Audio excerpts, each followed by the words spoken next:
सरिता की शादी एक अच्छे परिवार में हुई है। उसका पति रोहन उसे बहुत प्यार करता है।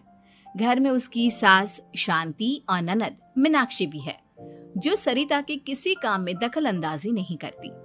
लेकिन फिर भी सरिता को ऐसा लगता है कि दुनिया की सबसे ज्यादा बेचारी बहू वही है और सबसे ज्यादा अत्याचार उसी पर हो रहा है। माँ जी, ये लीजिए आपकी चाय।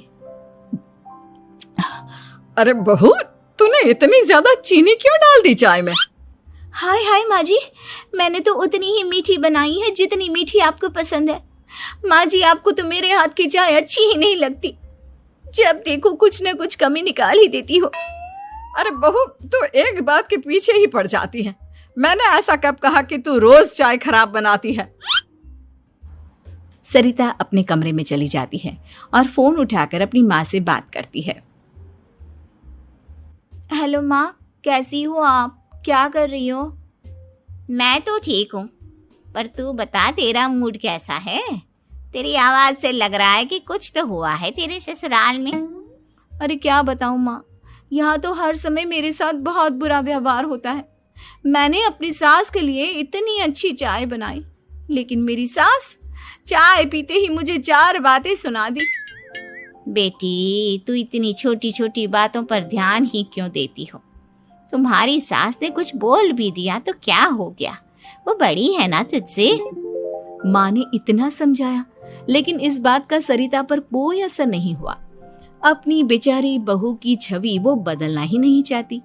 अगली सुबह सब नाश्ते के टेबल पर बैठकर नाश्ता कर रहे थे, तभी सरिता ने अपने पति से कहा, सुनिए जी, मुझे ना आज बाजार से कुछ सामान लेकर आना है।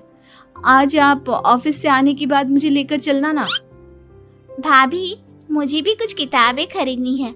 आप दोनों जा ही रहे हो तो मेरी किताबें भी ले आना। लो, अभी तो बात ही की है बाजार जाने की, तो एक फरमाइश आ गई। माँ जी, आप भी बता दो कुछ, और हाँ, मोहल्ले वालों से भी बोल दो अगर वो कुछ मंगवाना चाहते हो तो। बेचारी मीनाक्षी अपना सा मुंह लेकर रह गई।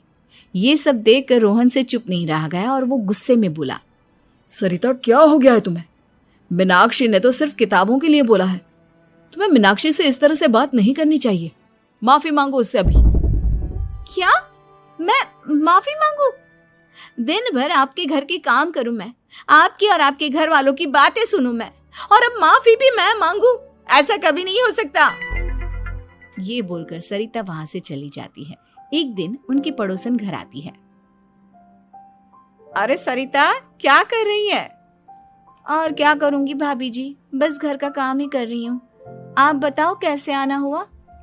अरे मैं तो तुम्हारा हालचाल पूछने आई थी, लेकिन तुम तो बिजी लग रही हो। कोई बात नहीं, मैं बाद में आ जाऊंगी। और क्या करूं भाभी जी, जब से शादी होकर आई हूँ ना, बस काम ही कर रही हूँ। और इस घर में ना कोई मेरी कदर नहीं करता। पति है जो बस घर से ऑफिस, ऑफिस से घर।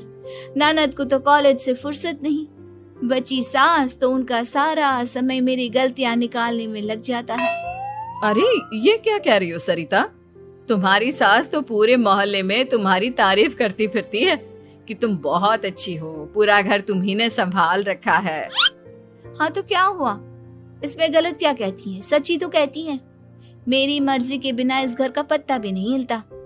शाम को जब रोहन घर आया तो उसने सबसे कहा, कल हम सबको मौसी जी के घर जाना है, उनकी बेटी की शादी है। सब अपनी अपनी पैकिंग कर लो, सुबह होते ही निकल जाएंगे।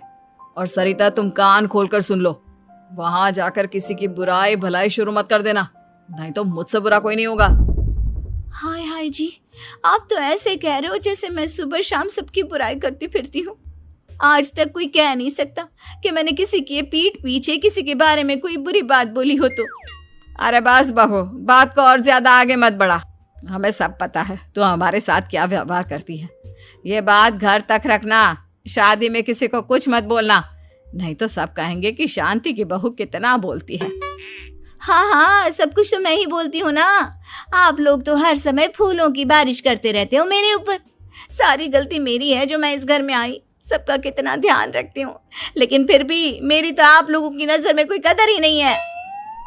अगली सुबह सब लोग मौसी जी के घर पर चले जाते हैं। वहां पर शादी का माहौल होता है। सब जगह चहल पहल होती है, बहुत सारे मेहमान आए हैं। सरिता को वहां बहुत अच्छा लग रहा है। वो अपने मन में सोचती है, यहाँ कितना अच्छा लग रहा है, कितनी रौनक है। मैं यहाँ किसी से ज्यादा बात नहीं करूंगी। अगर मेरे मुंह से कुछ ऐसा वैसा निकल गया तो रोहन जी तो मुझसे गुस्सा हो जाएंगी।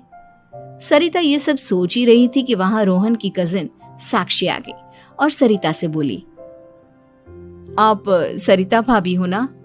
जितना आपके बारे में सुना था, आप तो उससे भी ज्यादा सुंदर हो। हाँ वो तो है, मेरी सुंदरता की तारीफ सब करते हैं। मेरे मायके में तो सब यही बोलते हैं कि रोहन जी की किस्मत बहुत अच्छी है जिन्हें मैं मिली। लेकिन आप कौन है? मैंने आपको पहचाना नहीं। मैं रोहन भैया की कजिन हूँ। आपकी शादी पर नहीं आ पाई थी ना, इसलिए आप मुझसे मिली नहीं कभी। शांति मौसी और मीनाक्षी आपकी बहुत तारीफ करते हैं। क्या कहा तुमने? मेरी तारीफ? कभी नहीं। मेरे ससुराल वाले कभी मेरी तारीफ कर ही नहीं सकते। मैं इतनी अच्छी हूँ, मेहनती हूँ, लेकिन उन्हें तो मेरी कदर ही नहीं। सारा दिन घर का काम करती हूँ, फिर भी मेरी सास ना मुझे सुनाती रहती है, और पति भी मेरी सास की साइड लेते हैं। ना कभी बाहर ले जाते हैं, ना कहीं घुमाने। अगर घुमाने के लिए कभी बोल भी देना तो उनकी बहन बीच में आ जाती है। मैं कैसे रह रही हूँ उस घर में, ये मैं ही जानती हूँ। सरिता की ये बातें सुनकर साक्षी को बड़ी हैरानी हुई। अब वो हर किसी के सामने अपनी बढ़ाई और ससुराल वालों की बुराई करने लगी। रोहन और शांति को सरिता पर बहुत गुस्सा आया, लेकिन वो चुप रहे।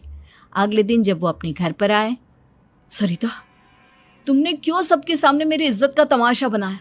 तुमसे बोला था ना कि चुप रहना। अजी ऐसा भी क्या कह दिया मैंने जो इतना भड़क रहे हो?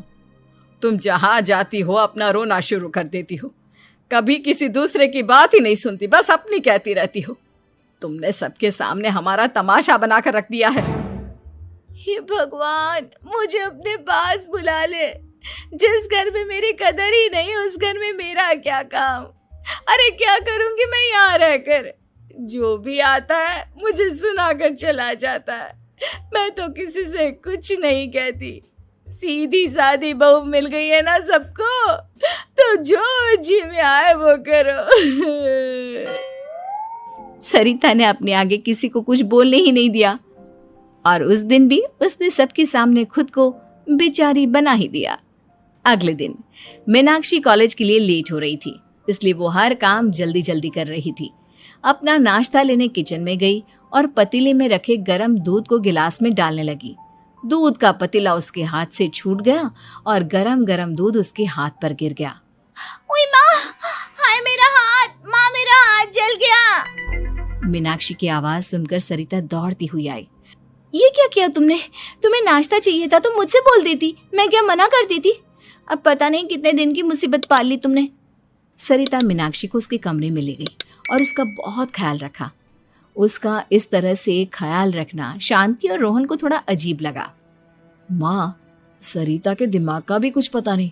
कल शादी में सबको इतना कुछ बोल कर आई है हमारे बारे में, और अब मीनाक्षी की कितनी अच्छी देखभाल कर रही है। ये ऐसा क्यों करती है? बेटा, तेरी बीवी की ना आदत हो गई है सबके सामने खुद को बेचारी दिखाने की, और आदत इतनी जल्दी नहीं बदलती। जब ये बोलना शुरू करती है तो रुकने का नाम ही नहीं लेती, इसलिए इसे पता ही नहीं चलता कि ये किसके सामने क्या बोली जा रही है। लेकिन दिल की बहुत अच्छी है। हमें भी अपना दिल बड़ा करके ये जैसी है इसे स्वीकार करना चाहिए।